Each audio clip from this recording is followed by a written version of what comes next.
Good evening. Good evening. How you doing? How you doing? How you doing? All right, I'm just going to do this. Let me go to Abnormal Realities page. And I'm going to share. Oh, whoa. Look at, I got a spaceship going in my ear. You're a weirdo. That's why you love me, Phillips. Yeah. He says, yeah, I have concerns. Come on, there it is. All right, there we are. Let me share this. 3 minutes. 3 Right, minutes to post. showtime. 3 minutes. Let's go. Get in now. Showtime. Share the show. Share the show, please. Boom. Who just messaged me? Audrey. All right. What's up, Odds? All right, I just shared there. I'm going to share to the group. Bam.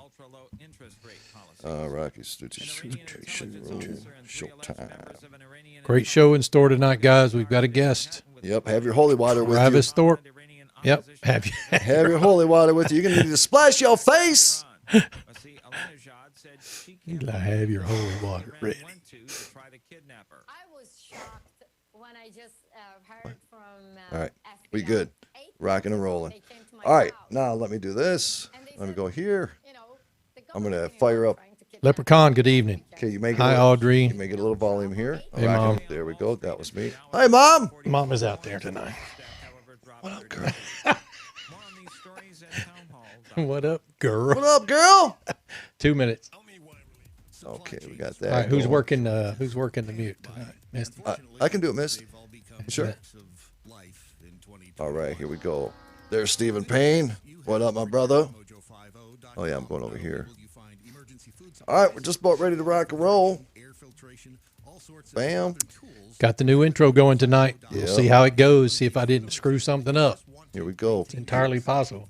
Bam. Oh, that's Got me, the new Rock. intro going tonight. Okay, We'll yeah. see how it goes. Just so you know, for the Okay, record, I got that. timestamp. So I don't get no text messages at midnight. I'm not going to text message you.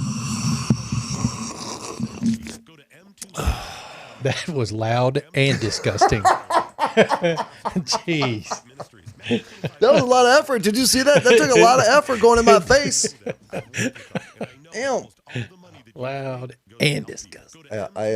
60 seconds. Yeah, I can't be wearing red no more. All right. Those are my stretches. Hi, Sarah. Steve. Bell Witch Cave is a good place for you to... Unable to chat much. I'm listening, though. Who said that? Thanks, Audrey. Thanks, Audrey.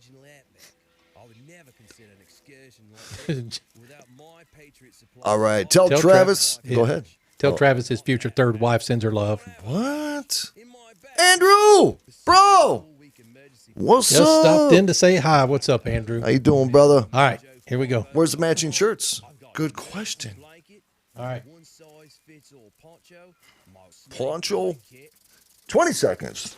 18, 17, 16, 15, 14. Crikey! Oh, There's the wild hare now. dang. Ain't he a beaut?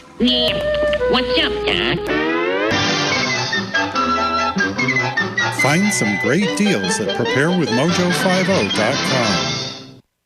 Journey into the matrix of the mind. Stretch your imagination and challenge reality. Abnormal realities are beacons for the imagination. What society deems abnormal may be more real than we think. This is Abnormal Realities with your hosts, Ron Phillips and Rocci Stucci. You know, ladies and gentlemen, I hear that new intro and I feel like I need to come in all suspicious and curious and unmotivated and motivated at the same time, folks. Welcome. Good evening, everybody. How are you? Hope you got your holy water. Yeah, you're going to need it tonight, Yep, guys. I'm going to need it. As a matter Holy of fact, water. As a matter of fact, a little bit my I'm coffee. drinking mine right now. All right, we are prepared. Hey, welcome to the program. This broadcast is brought to you by Romika Designs. Come on! Look at there. Boom. That's us. Laser Engraving, Cutting, Custom Creations. Folks, I'm not even playing. Phillips, you showed me something today that was badass. Yeah, it was. So we had a person that ordered a retirement sign. It was a big round sign, 18 inches to be exact. But one of his buddies was retiring from the Air Force, and So we created one, had all of the stripes on it and Air Force logo and everything. It looks pretty nice. We're going to put a picture up on our Facebook page. Happy retirement, sir. Yeah. Grateful for your service. Yep. Thank you for that. RomickyDesigns.com. Get a hold of them if you're a business, if you're having a family reunion and you want, like, here, perfect example. I mean, we have Abnormal Realities coffee mugs. We got our name on it. If you just want in case he forgot it was his. Dude, why is what's his name over there? Daryl? Yeah. I don't know. Daryl gets kind of in the way, and I don't like his ass in my face. I like his ass in my face. That is good. so Holy, disgusting. It's holy water. I got to drink it. Should we get to our guest now? Yeah, folks. Okay, I just want to say this. Our guest happens to be a very, very good personal friend of mine, a true loyal brother, known him for years. He goes by the name of Travis Thorpe. I don't know for sure if that's really his name. He may be like undercover. He could be. But no, Travis and I have known each other for a very long time. I'm going to share a couple quick stories when we bring Travis in. And then we're going to get in and talk about magic, curses, and whatever else kind of seems. I cannot wait. So Travis Thorpe, he is a Wiccan priest. He's a proud father and husband, veteran of U.S. Army, former police officer, and is the high priest of the Lord of the Temple of Adrastos. Well done. See, up high, brother. Damn, bro. Damn. Oh, my God. That was good, bro. All right, let's welcome in Travis. How are you, buddy? What's I am happening? doing outstanding. How are you gentlemen doing? Good. Welcome to the show. Hey, by the way, folks, hashtag Abnormal Realities. Make sure we have it up on Twitter. We're watching the YouTube. We're watching Facebook. And by the way, welcome everybody over there on OpsLens Facebook page, OpsLens YouTube, and of course their mobile app. And go to OpsLens.com. Travis Thorpe, brother, what an honor to do. That beard's looking really sexy. It is. I have to you say. know, you always get jealous. I do. Every time I see Rocci in person, he's always trying to comb through it with his hands. And I tell him it's far too majestic for him yet. Well, One day when you grow one as magnificent as this, we can braid them together, Rocci. Oh, He's talking about braiding beards now, buddy. I couldn't grow a beard to save my life. I got chills. I hate that. It's pretty easy. You just stare into the mirror and just see the hatred through your veins, and it just pops out.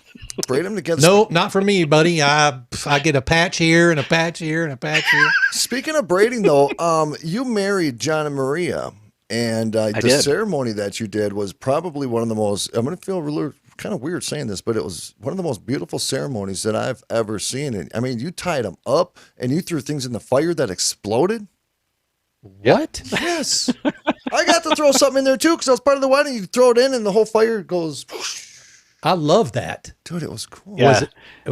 So for most, intimate rituals of any sort, whether it's for a coven, a big public gathering, or for a wedding, everything should be very custom. It should be magical. It should be a memory that you're never going to forget. And so for John and Maria, I sat down with them for many months in advance, and we wrote every aspect of that together and performed it. It was amazing. John was a nervous wreck that day. I was a little concerned. He's a little on the light-footed side anyways. You know what I'm saying? Well, and I think we may have had Does he know you know? Does he know that? Oh man! Yeah. Wow. If I recall, just moments before the actual ceremony, we may have had some liquid breakfast beforehand. Yeah, that tasted like pancakes, and it did. Nice. And I think that helped John quite a bit. Yep, and I actually had to leave the party early because things happened. Wow. It was See, that's a story for another night. maple syrup. Yeah. I mean maple whiskey. No. No. No, there are videos of me and Rocky drinking Jaeger, and no, never again. Yeah, again, we're gonna do it again. That was the worst night. All right, so let's kick this in here because I'm already losing track of days of what we talk about on the show, right? Yeah. But I recently talked about when we were down in Faribault, Minnesota, and I was explaining on the show where we were hearing spirit voices, ghostly voices audibly with our own ear. And we were honored to have Travis come along with us. But when Travis came along with us, the energy was different than it was the first time when we were hearing the voices. Really? And it was. Something was different. Something was different. And Was it because Travis was there? It could have been, actually, because they knew he was going to whip some ass. I'm just saying. That's what I'm talking about. But I want to know how he whooped ass. So Travis had us follow a hawk. Do you remember that, Travis? Yes. There was a hawk flying over us, and he said, follow the hawk. We followed the hawk, and it took us to that building I showed you. And Travis, take it from there.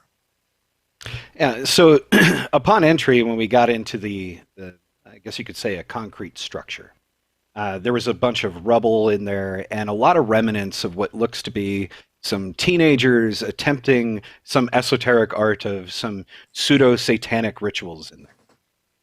This, I believe, is what created the bad magical hygiene and created a negative entity and negative feeling within that area. My firm belief was that there was a female human spirit that was essentially being held captive by whatever this group did there previously. And that's where we were having some issues. Yep. Female held captive, and we rescued shit. Interesting. All right. So you felt very uncomfortable with the situation, as we all did, but you had a bigger and a better, more accurate feel on it. I'm just the type of guy to where I could just say something just don't feel right. It just feels wrong, right? So you wanted to conduct something, and I want you to kind of explain what we did. I want you to explain why we didn't record it or go live with this footage. And I also want to add, and I may throw in when you're done explaining what you did, I ran the spirit box through this process. And what we got through the spirit box was pretty wild. But what was really cool, Travis, was it validated everything you were doing. Check this out, bro. All right, go ahead. So I went in there essentially, cross relaying between a couple of different rituals, one within our tradition of Triskelion Wicca, and the other that was known as the Lesser Banishing Ritual, the Pentagram of King Solomon. And so kind of going between two different traditions, but yet it's what was correct for the moment. Okay. I told them not to record and not to videotape any of it because I didn't want them to use it on any websites or to put that information out there for two reasons. Firstly, I don't want a bunch of Barnes and Noble witches that, read a book on metaphysics and the healing power of crystals, trying to duplicate something that takes about 2 decades to learn correctly. Right. This then causes bigger problems. Yep. It causes a false sense of security for practitioners that may not know what they're getting into and what they're doing when coming up against something a little bit bigger than Casper in their hallway. Right. Secondly, I did not want any recordings that would capture an EVP of maybe a negative entity that may have been then banished away. And then the moment somebody starts listening to this captured EVP, starts to invoke that spirit into them and or into their domicile. This is kind of like a patient zero type thing, where you record the exorcism that's happening and the spirit's name, and the spirit starts talking and the energy and the emotions of that moment. And somebody starts listening to it and they become very empathetic and they embody all that emotions and the energy of that moment. And they summon that spirit. And now from wherever he was, now he's there in their home. And, you could have one person listen to the audio, but you upload it into a website, and now maybe 1,000 people in a week listen to it. Yeah. And now you have 100 outbreaks of the same. It becomes a kind of a self-fulfilling curse, if you will. Right. And so that's why I say don't do it. See, a lot of people, and it's profound that you say that, because it's actually a very important point to point out, is how easily our thought can bring something to us, whether it be negative or positive, right? But when is that called manifesting? Is that what it does? Is your thought manifest something that you don't 100%. Want to? Yeah. Yeah. So, and essentially the way magic works is you get your conscious mind and your subconscious mind to work in tandem. Okay. And when they start operating on the exact same wavelength, and you start really focusing your willpower, your focus and intention through your conscious and subconscious mind, you manifest and you make it work. And so if you got somebody that's, prone to reading a book and they can really dive into the story, and they feel like they're in a movie, and they can really see and feel everything that's going on with the character in that novel, even though it's just words on a book. That's the same kind of person that is incredibly prone to end up getting possessed by listening to a recording like that and or invoking that spirit into their home. Oh, interesting.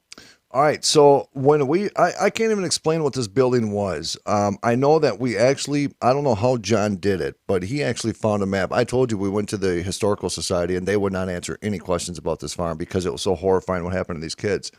But John actually had a layout. Is that the same place where the basketball court was? Yes. Yep. Could that have been like a former storage building or former something bathroom for even? Cattle? It was for cattle. Oh, it was a house like that. And I remember John knew what it was, but I just can't remember what it was. But I do recall what it was. And so there was two structures that were still remaining on the property. One was a stable, and the other one where we had that issue with the female spirit, that was a munitions depot.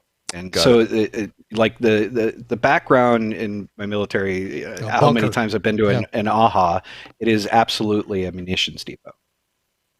All right, so you went in, and dude, I'm going to tell you something. When you went in there, so when you watch TV, you watch people walk around the house and they say, "Be gone, you dumbass." You know what I mean?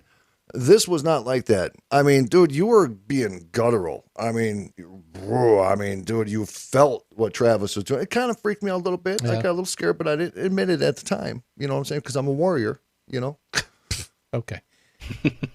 But you went in, and I started the spirit box. And so what exactly was your purpose of what you were doing when you went in there? Because you went to every corner, you turned every direction, and you were doing these chants, very like boom in your face type of chants. What exactly were you doing atmospherically and spiritually? So it looks really silly to an outside observer, right? You had mentioned how like you watch something on TV and they're sprinkling holy water and they're like, "Be gone, be gone." That does work, if you have enough willpower, focus, and intention, and you're very visual with your imagination. It works in the same manner. The very first part is setting up the sacred space. So when you're talking about going from corner to corner all the way around, you're setting the parameters. You're defining the area as sacred space. So now you're going to start drawing in divine energies. You're going to start connecting with the heartbeat and rhythm of the earth. You're going to open yourself up to the gods and bring in all of that energy. And so to an outside observer, I just look like a strange bearded man waving my hands around and saying old dead words that they don't understand. So you look like a LARPer in the middle of a park waiting to go play Lord of the Rings or some shit, right? But in reality, what you are doing is you are transmuting the energy of the area around you. You are removing yourself from a time that was a time, a place that was a place. You elevate yourself from the mundane through the astral, from the astral into the etheric, and then from the etheric into the realms of the gods. And then from there, you start opening up each of these quarters, as we would call, or these or sections of your defined sacred space, therefore identifying the different elements, such as earth, air, fire, water, drawing in their primal forces, letting it go out, ebbing and flowing, coming back. And then, so once you've developed that sacred space, that power source, then from there we move into the LBRP, which is what you were so impressed about. The LBRP is all Hebrew. And so it's not necessarily like a very guttural thing. It comes out guttural in the way that I intone it. So intonations are very important because we realize that energy travels along different wavelengths. So does your voice. Okay. And so when you would sing, right, and the angels would sing the praises of God, right, in the same manner, your voice has a different inflection and a different energy that is carried throughout it.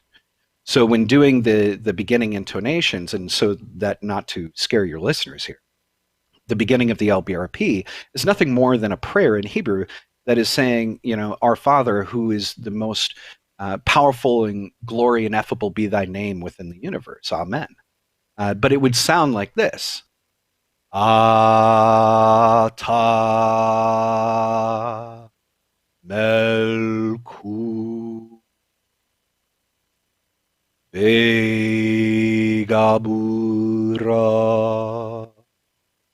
Berasha Gadula Leolaham Amen.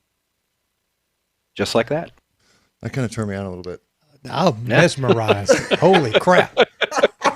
And so that's Wow. the beginning chant, and essentially as Yeshua or Jesus taught his apostles how to pray, right? But the scripture doesn't say very clearly what it was, because it was the same thing that the rest of the rabbi already knew, which is that phrase.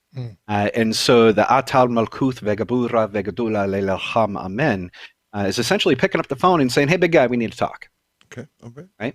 And then so from that point, you elevate yourself, you bring yourself into the celestials within your mind and your spirit, and you bring yourself into the presence of the Sanctum Sanctorum, surrounded by the four seraphim or carbium, these archangels, Michael, Gabriel, Uriel, and Raphael. And you use that angelic energy and blast everything the hell out of there. Wow. Did it work? Hell yes, it worked. All Okay. right. So this is the part where I can validate that. When I had that spirit box going, we were tripping because we were getting. I don't know how to really. It was like you flushed something down the toilet of like a very bad, angry entity, because when you were doing.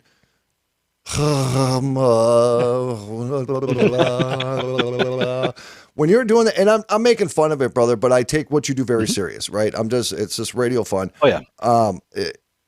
Dude, we were getting screams On the EVP, on the spirit box? We were hearing it real time. And I look over at Scotty, I'm like, whatever he's doing, it is doing something. There is something that is running, scared shitless of what he was doing. Now, Travis, when you're doing this in the process, can you tell that something's happening, or can you tell that the spirit had left, that kind of thing? What are you getting back?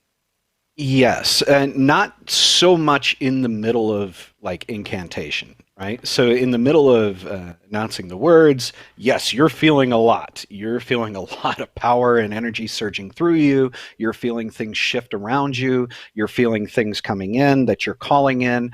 That is usually so much stronger than the weak spirit that's in the room. Gotcha. Or, their fear. And so your concentration is much more on the things that you're bringing in or calling in, or the energy work that you're flowing through your body, than on what's going on with the particular spirit. However, once the incantation is done, once the ritual is performed, and then all of a sudden you're like, everything seems calm. It seems cool. And has it ever been not calm or changes. cool? No. No. I've been doing this. Yeah, I've been doing this for a very long time, and I've never had an issue where it's not where you couldn't get rid of the spirit you were trying to get rid of. Correct. Gotcha. Yeah. How did you know to follow the hawk? So it kind of goes back into law enforcement and military, right? They always tell you, trust your gut, trust your instincts, right? If you think that's an IED on the road, don't drive over it. Don't drive next to it. Right? Probably a good plan. If a bunch of kids in the village just disappeared, but they're usually out and about, you're probably going to get ambushed, right? So, trust your gut, trust your instinct. And so a lot of things within magic and the occult is trusting your intuition. You don't listen to it like it's a dictator, and that's where a lot of practitioners get themselves in trouble. But you listen, right?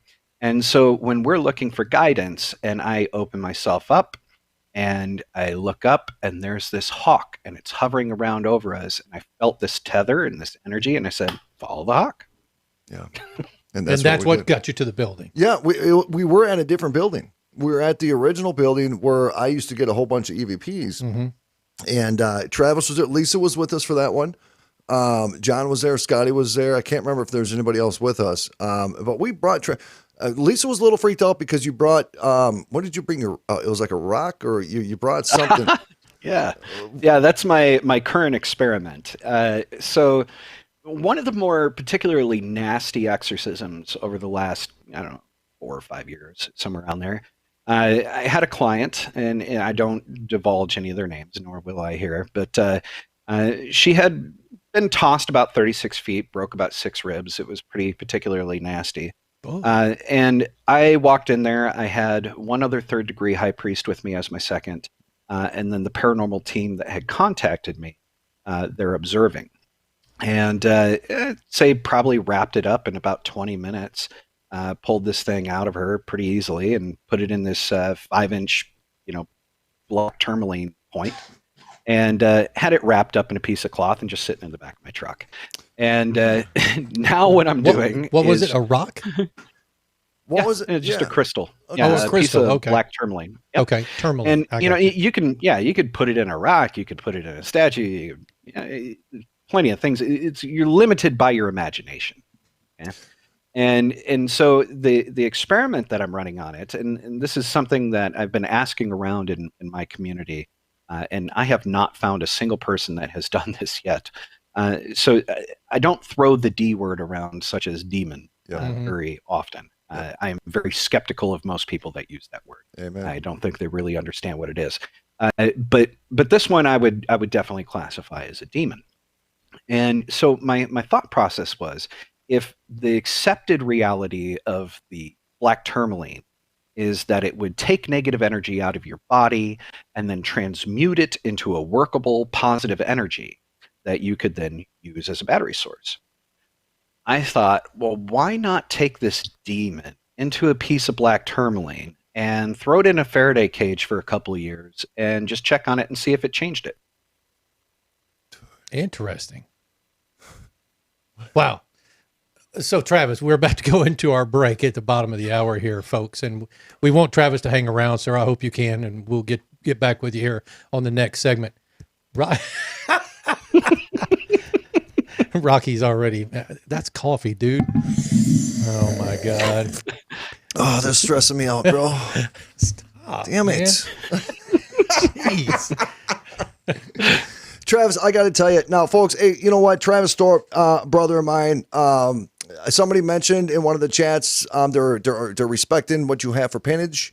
Yes. They're Absolutely. Yep, they're recognizing it. So you got some brother and sisterhood going on here. Dude, that experience will sit with me forever because in the paranormal field, like you said, I'm not cutting on anybody, but there's certain people at different levels.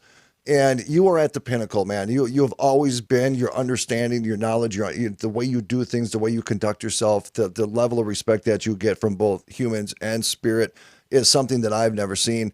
And people really need to hear that. People need to understand that because the world is very real. It's just unfortunate. Just like in politics, there's people that destroy good intent. You know what I'm saying? When we come back, I really want to drill your brain. We got 30 seconds. I want to drill your brain on curses, the power of intent, the power of thought, kind of similar piggybacking what we're talking about right here. So, folks, damn it, Phillips. Yeah. It's already first segment. No, I agree. It's gone by really fast, but there's other stuff we've got to talk about with Travis Thorpe. So stick with us. We'll be right back, folks. And he's sexy. Sexy beard. Yeah! Oh!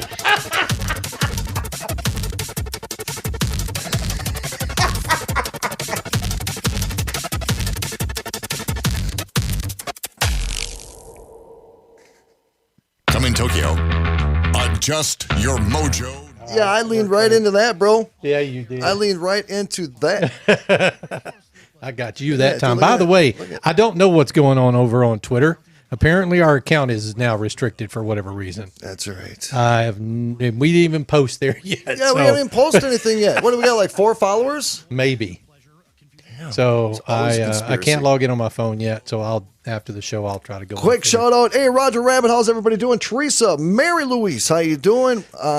Megan Prosla 6, thank you Yeah. for the notification there. Lucky Beaver, unusual activity, ? It's the real Rocky and his overtouching of real Ron Phillips. Yeah, Let me like that. how you doing? How What's you up? doing? Pure Love Ascension. What up, girl? Oh, yeah. I feel sorry Misty has to put up with me every day, but she loves it. She does. Her and Ron both are like, dude, something's wrong with you. but Darla please Hines says, keep get a coming over." room. We're in one. And it's very private. All right. Look, it's dark. And I got a spaceship going in my ear. We can't change this now because this is the thing. It's like a giant UFO Q-tip. Let's go to my ear hole. It's going in my ear hole. All right, let's check out Facebook I'm really using quick. that. We're coming right into your ear hole. We are coming right into your ear hole. Everybody at OpsLens, how you guys doing? OpsLens mobile app, OpsLens.com, OpsLens Facebook page. Not your typical OpsLens show, but guess Not what? at all. We're here. But we're here. Yes. Thank you for watching. Stretch the imagination. 20 seconds. What up, Audrey? Teresa over there on Facebook. Hey, Fury, what's happening, brother? Darla Hines, how you doing? There's Scott Livingston, you sexy mofo. Come on, let's do this. Radio. Battle for freedom.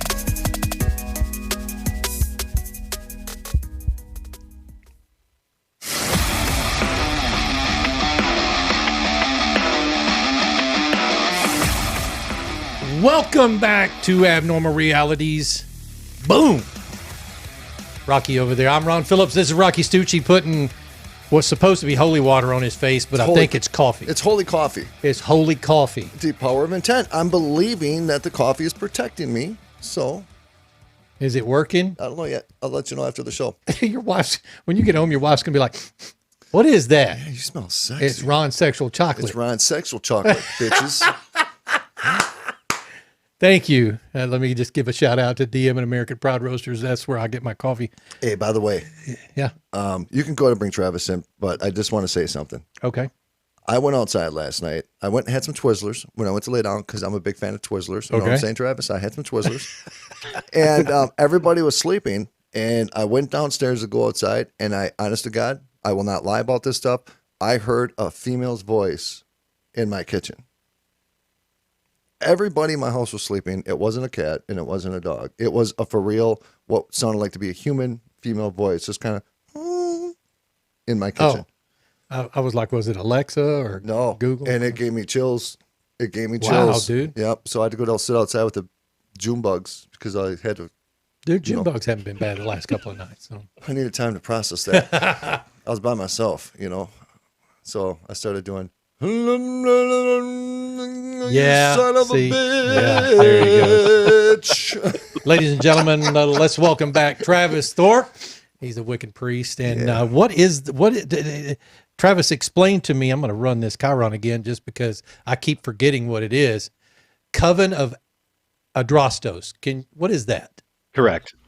So a coven is essentially a collective or a conclave of individuals, right? All of being of which are, witches initiated into the tradition. So think of it as like a small church. Okay? Adrastos being the name of the select coven, and Adrastos meaning he who stands his ground. Nice.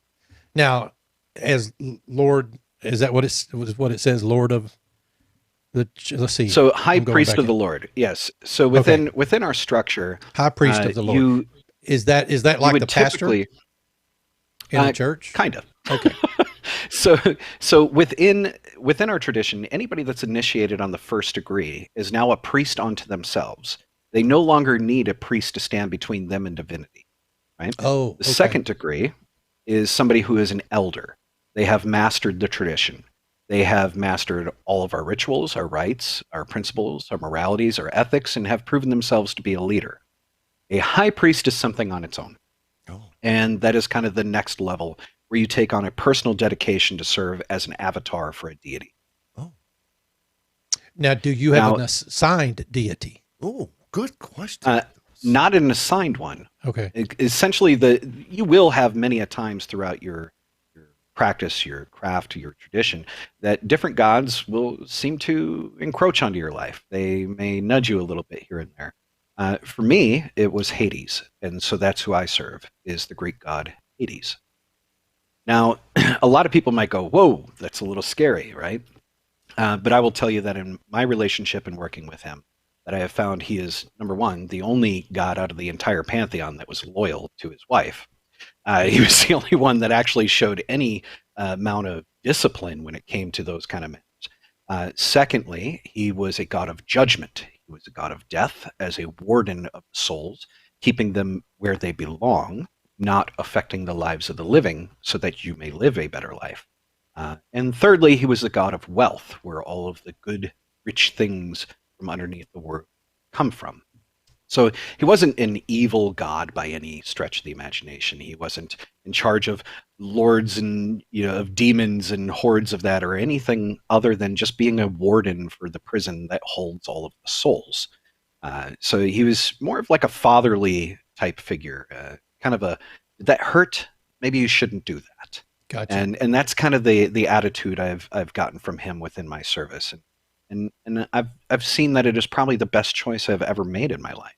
Travis, do you ever get into deep discussions or debates, if you will, with Christians about Wiccan and stuff like that? I mean, Absolutely. I guess what I'm trying to ask is, how do you handle those?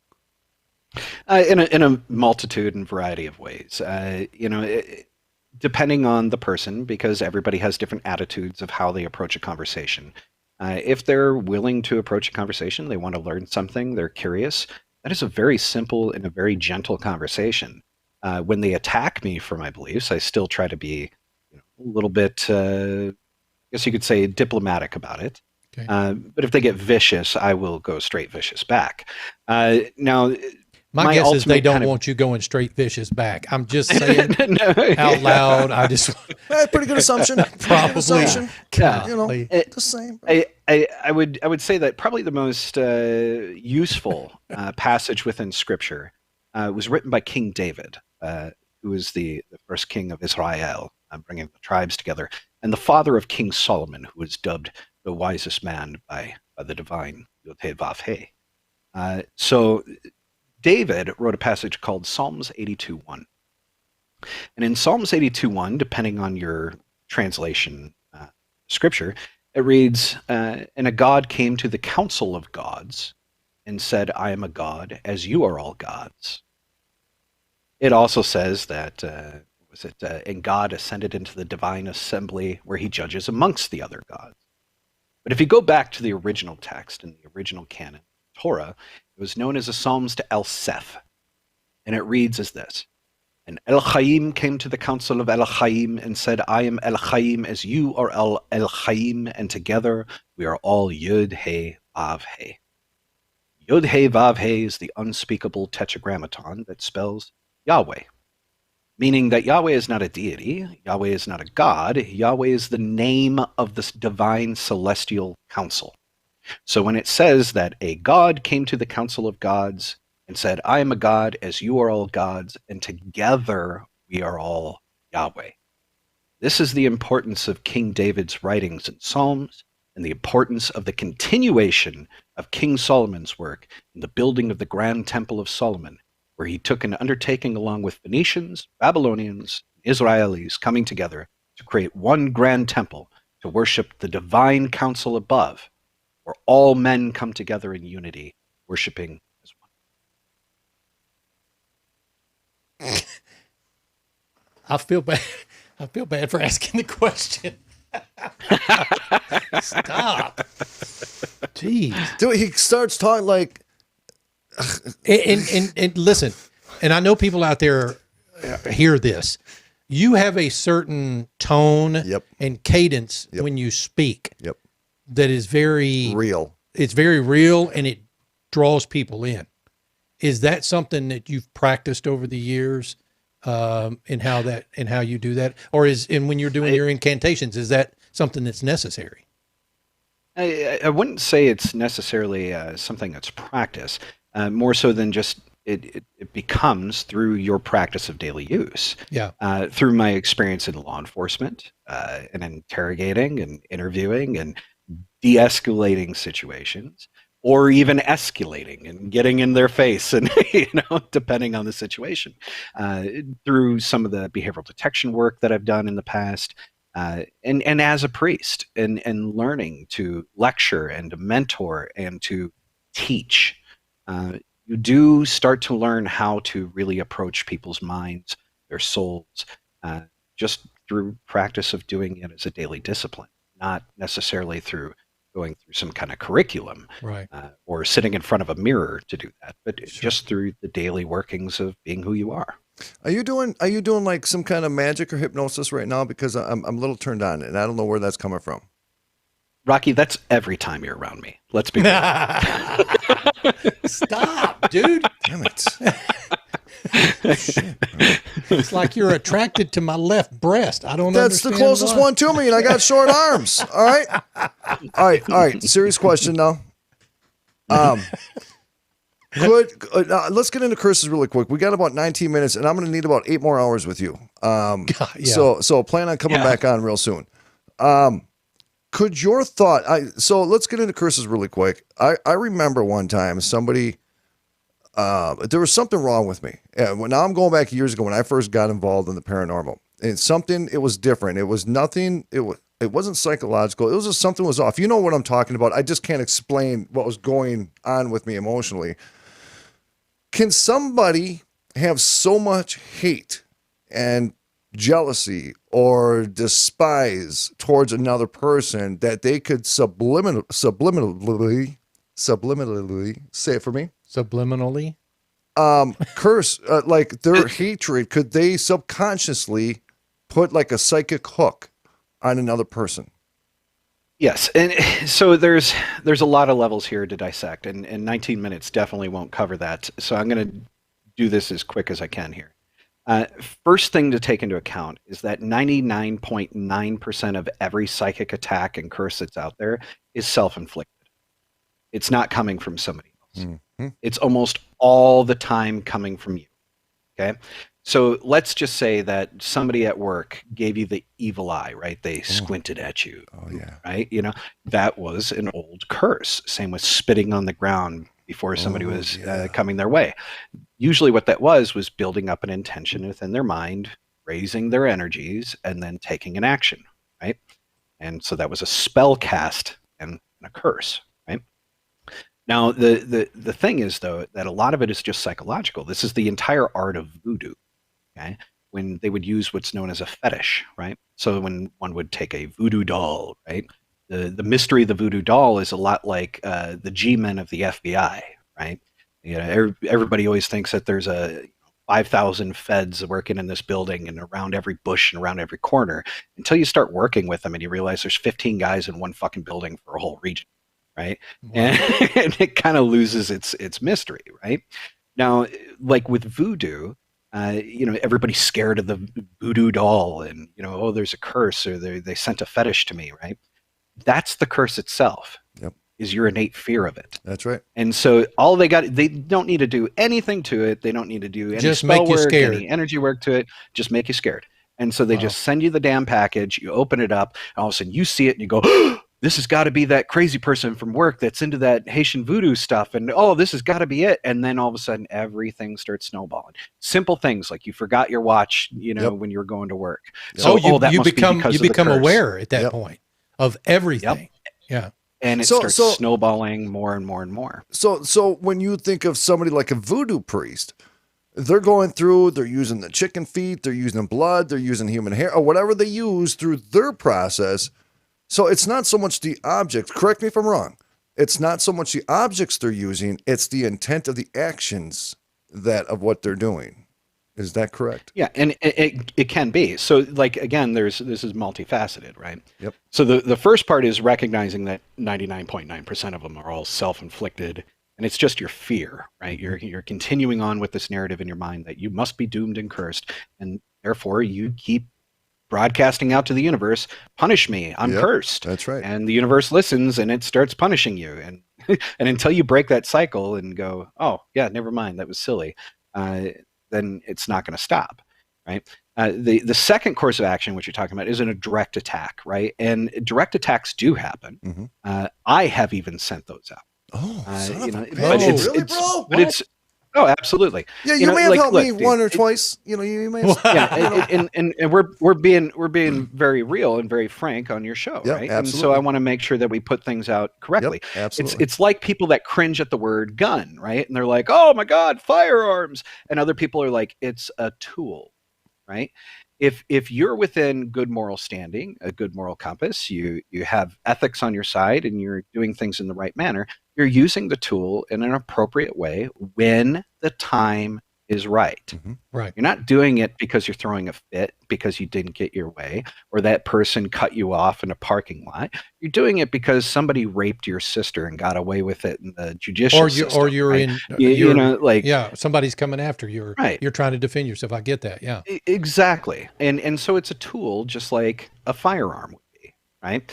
But the thing to take into account on that is when you are manifesting an onslaught and a psychic attack on another individual, it takes an incredible amount of energy, and especially to sustain it. Right. Okay. And so a sustained attack on another person is incredibly draining. So there's very few of those attacks because of that. The third and most scary of all of them is a divine curse. And divine curses is something you want to be really, really, really careful of. A divine curse, a practitioner would essentially petition themselves to a deity and putting themselves on the chopping block first and saying, judge me for my actions. Judge me. If I am wrong in this, then smite me and ruin my world. Oh. And you put yourself up there first. And if the deity accepts your petition and deems you to be right in that situation, well, then a god becomes involved. And that's a really tough one to break. Wow. I would never want to have. I mean, look, do you tell the person that? Do you go so far as to tell them that a deity is involved? I mean, because even that. Normally, if they won't even you know. got to a point where you're throwing a divine curse, talking's done.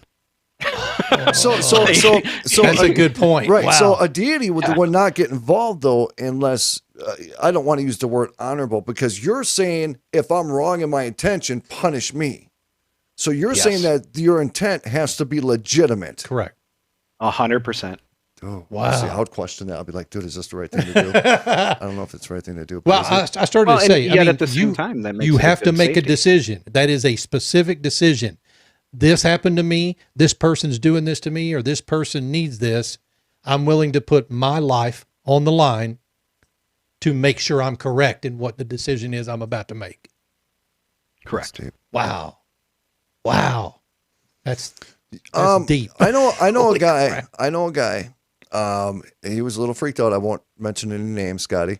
That he believed he was cursed, and he did a lot of different practices to combat that. He was carving candles. He was doing a bunch of different things. Now, let me ask you this: whether somebody has a curse on them or not, and they go through actions such as what he was doing. He was carving, I think, intent into the candle, and then he was doing stuff with ashes.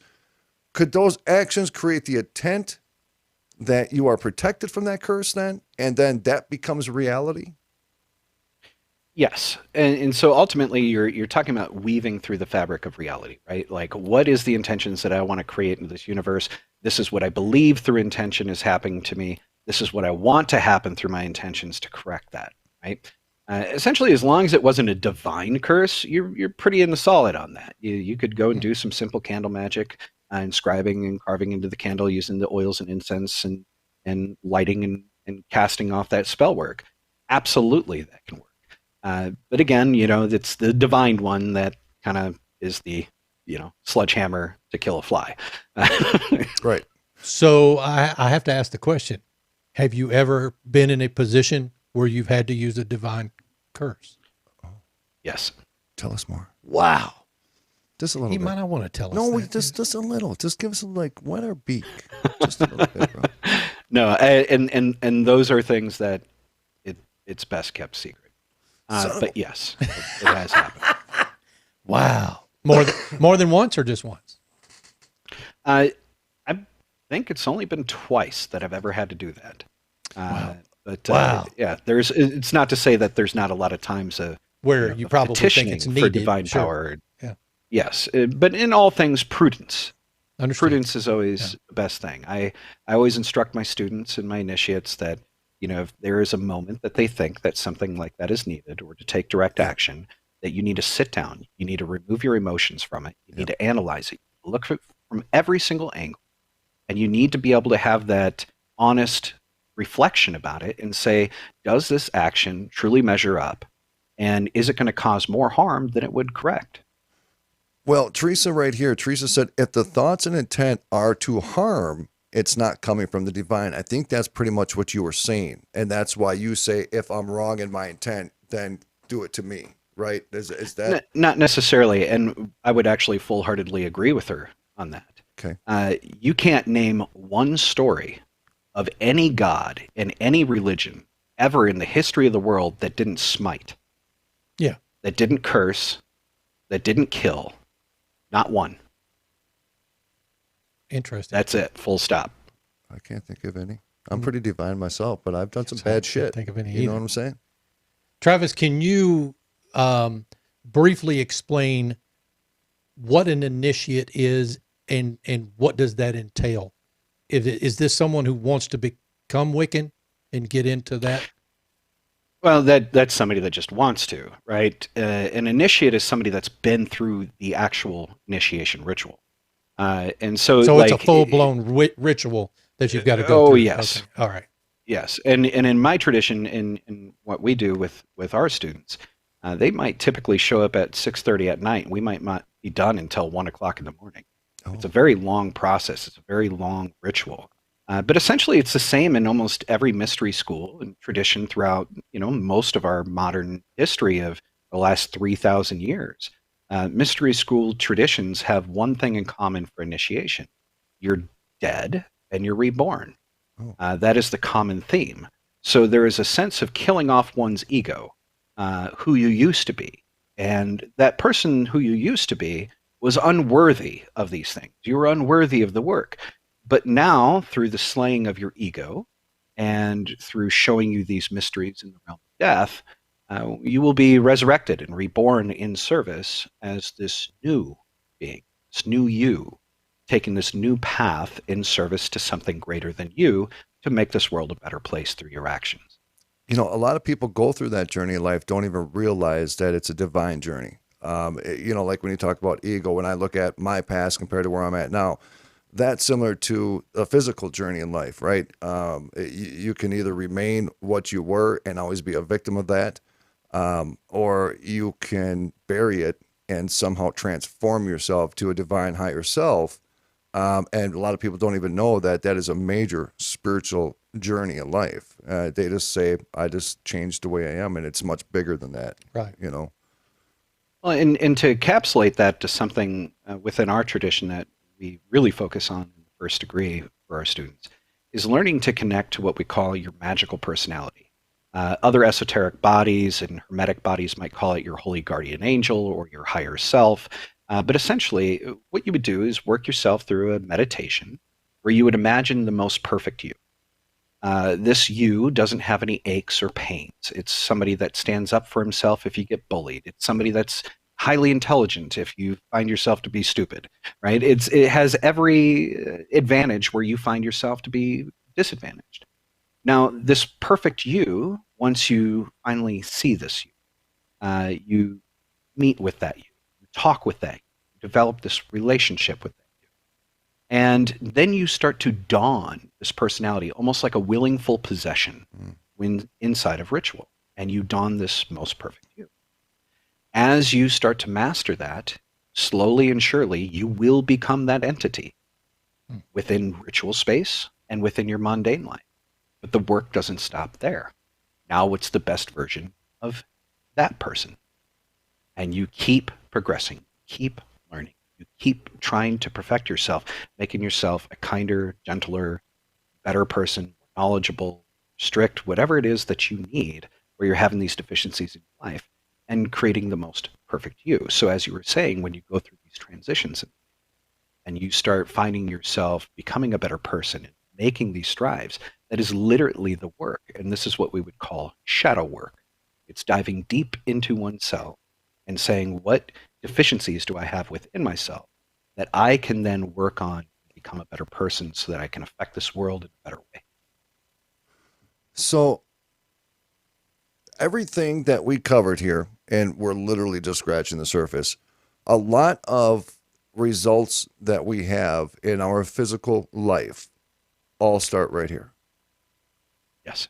I agree with that. Yeah. Whether it be curses. I mean, if you get out of bed in the morning and you say, man, I'm just going to have a real crappy day because something happened early in the morning, you're going to have a crappy day. You basically manifested that.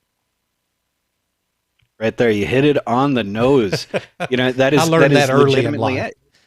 I remember when I was in junior high, I would get up in the morning and I would flip a coin, and that would tell me whether I was going to have a good day or a bad day. You flipped a coin for I that? did. Are you Holy serious? crap. So that was the dumbest thing I've ever done. wow, I'm not even joking. So what? Yep. So for somebody like you, Ron, what I as a priest would tell you to do, since you already developed the habit of flipping the coin, I don't do it now. I don't do it now. Right. But because the habit is there, right? Yeah. And it was seated in the mind, then get yourself a weighted coin, right? So that it always flips onto that side. So that your brain thinks it has a chance, but no matter what, it's always ending up on the good side, so that you're preconditioning your brain to accept the reality that you want. Yeah. Wow. You really flipped a coin? I did. I'm not even joking. What? I would flip a coin. I'd get ready for school, and then I'd go in the bedroom, flip the coin on the bed. I was a dork, really. I was in school. I'm still kind of a dork. I know, me too. Give me some, bro. Boom. What? Oh, dude, we just hit him on the forehead at the same time. Did you see that? You all right, funny. bro? Yeah, I'm good. Travis, it has been wonderful having you. I know we could talk for hours. Yep. And at some point, we probably will over a good cigar. Man, we'd love to have you back on the show pretty soon. Rocky, we got 3 minutes. Yeah, I want to say this really quick. I'm me. I'm the meatball. Travis knows me, and I joke around and I say stupid things sometimes, probably when I shouldn't say stupid things. But I don't want anybody for 1 second to get the impression that I don't take these conversations extremely serious. I've always been like this with Travis. Me and Travis have talked for hours on the phone before. We have sat down in person and had amazing conversations. I just have that humor, right? So I don't want anybody to think, as we have these conversations tonight and as we have them in the future on this program with Travis, and I do meatball stuff, I don't want anybody to think for 1 second that I do not take this serious, because it has been my spiritual journey that has developed me to be where I am today. It's my spiritual beliefs and the power of intent and the universal powers. So Travis, brother, man, I tell you something. Every time I have conversations with you, I need time. You know what I'm saying, dude? I just need a little time. I need a little bit of time. Just to reflect my shit, bro. You know Travis, thank you so much, brother. Hang on. We'll come back to you after the show is over. I appreciate you. And man, everybody's in the chat room is loving it. Travis, don't go anywhere, brother. Yeah, Hold on one second. Stay with us. Everybody in the chat room is loving it. We have a lot of very spiritual friends, and part of the spiritual community is that everybody's spiritual journey is a little bit different. So I've had about 4 spiritual journeys in my life. What? Yeah, I'm not even joking. Just trying to figure out me and my path. Yep. And I think I constantly do that. I think you need to have a conversation with Travis. I probably do. I actually, Miss Misty, I had a beautiful spiritual journey when I sat on your frickin' bidet. You did. Dude, that touched my soul. It was like a summer breeze when you got it, wasn't it? I'm not even joking. It was, wasn't it? I felt fresh. Fresh. Yep. Fresh. Thank you very much. That's what happens when you sit on the bidet, dude. Not even joking. Not even joking. Hey, Verve, getvervenow.com. They are a sponsor of this program. CBD oil, eye cream stuff, beauty supplies. Is there a code they should be using? No, just go to getvervenow.com. That is our official site. Getvervenow.com. Just go to getvervenow.com. Get over there, check it out. Tim Clunt is a huge supporter of this program, and he is a brother of ours. So getvervenow.com. And, of course, the official sponsor of the program, Romika Designs, romikadesigns.com. Get on over there and support them. Ron Phillips, take us home, brother. No, thanks, everybody. Appreciate you joining us. We'll have Travis back on in the future, because I'm sure there's a lot more that we can talk about. Dude, stop touching me. Thank you, everybody. Have a good night. Remember, romikadesigns.com and abnormalrealities.com. Love you guys. You guys have a good night.